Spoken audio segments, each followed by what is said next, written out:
Kashmir day بھی ہے 5 فروری، اور اس کے لیے ایک الگ سے ریلی، ایک الگ سے پروگرام کا انعقاد کیا گیا ہے جو انصاف ہاؤس سے پریس کلب تک، یعنی اس موضوع پر بھی ہماری آواز ہم ریکارڈ کرائیں گے۔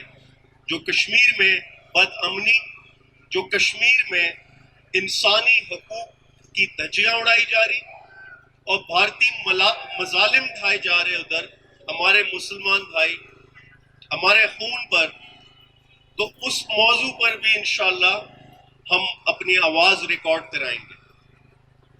آج جو ہم یہاں جمع ہوئے ہیں،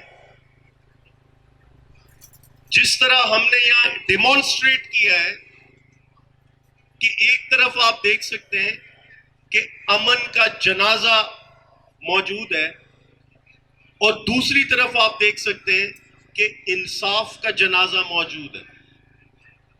اس وقت پورے ملک میں یہ 2 جنازے اٹھائے جا رہے ہیں جگہ جگہ،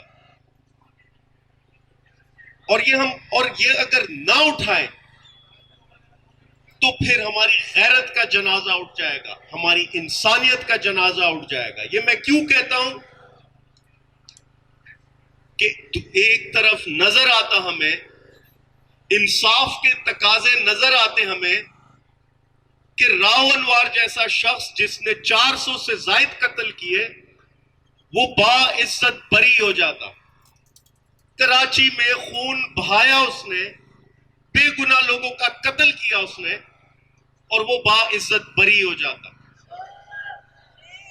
اور دوسری جانب عزیر بلوچ، جس نے سیاسی بنیادوں پہ اس شہر میں خون کی ہولی کھیلی،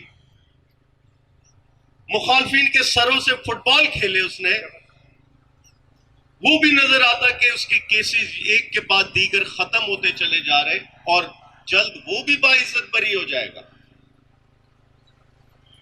یعنی اینا رو سے صرف وہ سیاسی لیڈران مستفید نہیں ہو رہے، بلکہ اس شہر کے بڑے بڑے دہشت گرد بھی مستفید ہو رہے۔ اور نظر یہ آتا کہ قانون صرف میرے اور آپ کے لیے، یعنی جس کے پاس پیسہ نہیں، سیاسی اثر و رسوخ نہیں، تعلق نہیں، طاقت نہیں، قانون اس کے لیے، انصاف کے تقاضے اس کے لیے، اور جو طاقتور ہے وہ باعزت بری ہو جائے گا۔ بد امنی ہے ملک میں اس وقت۔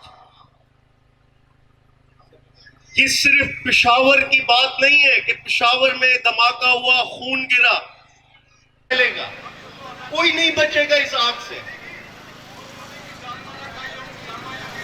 اور ہمیں نظر آتا کہ یہاں لاشیں گرتی، دھماکے ہوتے، اور اس پر سیاست کی جاتی، سیاسی بیان بازی کی جاتی۔ لاشوں پہ سیاست نہ کریں۔ یہ بات صرف پشاور کی حد تک نہیں ہے، میں لسانیت پہ لعنت بیچتا ہوں۔